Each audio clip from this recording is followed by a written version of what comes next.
Okay, let's have a look at what's grabbing headlines here in France. Going to start with a look at French politics. The presidential election less than 2 months away now. François Fillon, he's buried the hatchet, apparently, with one of his former political rivals. That's right, that's Jean-Francois Copé. You might remember Jean-Francois Copé, bitter rival of François Fillon. They waged this crazy all-out war in 2012 to take over control of what was then the UMP, is now Les Républicains. Well, apparently there's no bad blood between them. It's all behind them now. They've turned the page, apparently, around some cheese. Yesterday, they met in Meaux, the city where brie comes from. Yeah. And so apparently, naturally, they tasted some cheese and decided to make peace. I guess it's not a peace pipe, it's a cheese pipe or a cheese cheese tasting. Just about as French a political story as you can get. And of course, there is a photo of this occasion. That's right. Let's take a look at Le Figaro. This photo of them taking some smell brie. It from here. Exactly. Yeah. From this cheese platter, apparently from a brie specialist wearing that very special brie robe there. Now, what's interesting is Le Figaro says that though there's, this official photo, officially they're friends now, Copé doesn't necessarily believe that François Fillon could actually win the presidential election. He kept saying, be careful, there could be a second round between Marine Le Pen from the far-right National Front and Emmanuel Macron from the centrist En Marche movement. Now, Fillon apparently is a little bit upset that Copé doesn't believe in him and meanwhile insists that he will make it to round two. And of course, Fillon is continuing as well to lash out against the government. Sunday, he accused the government of allowing a climate of quasi-civil war to develop in the lead up to the election. Fillon was referring to violence held at rallies by Emmanuel Macron and the National Front in recent days, as well as violence that we've been seeing, unrest in suburbs. It's like the far west in France, according to Le Fillon.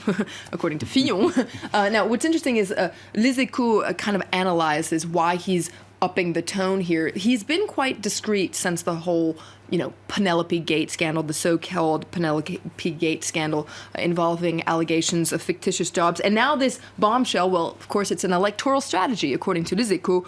If you want to stay relevant in French politics, you attack. If you want to bounce back, you spark controversy. Now, some papers agreeing with Fillon. They're pretty concerned about the current climate here in France. La Croix, which is the Catholic paper, says, look, Fillon is being provocative here, but he does have a point when it comes to this growing threat to our civil peace and cohesion. Now, the government has accused Fillon of just wanting to distract voters and hide his difficult presidential campaign behind the scandal, but that would also be in denial. La Croix says, even though he's exaggerating, he is putting the finger on an important problem in France. So Fillon might be trying to hide from the Penelope Gate scandal, but it's still getting quite a lot of attention, isn't it? A very interesting article in Le Monde I recommend today, pointing out that, look, there's nothing illegal about hiring your wife or your daughter or your son to be your parliamentary assistant, and thank God, because a lot of French members of parliament do it. According to this article in Le Monde, out of 572 MPs, 103 have family ties to their assistants. So,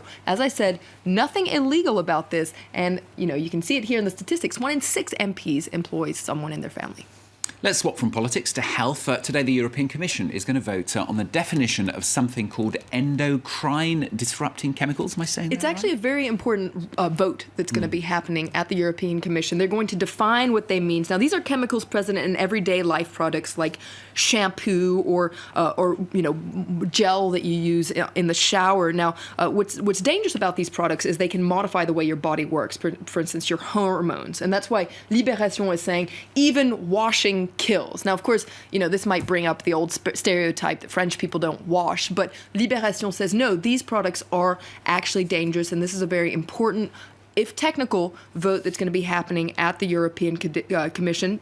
Libération clearly takes a position here. They're sounding the alarm and saying, look, it's time to adopt a very large definition of these products because if we don't, future generations will blame us for not acting earlier. So people should be worried about their hormones then? And especially what they wash themselves with. Okay, all right. Like you, Stuart, perhaps. Yes, all right.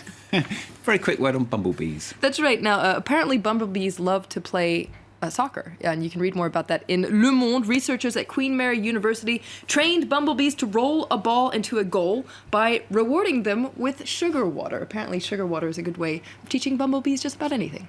Nice. Okay, thank you very much, Flo. Flo Villeneuve with the papers on France 24. A lot more coming up very shortly on France 24. Do stay with us.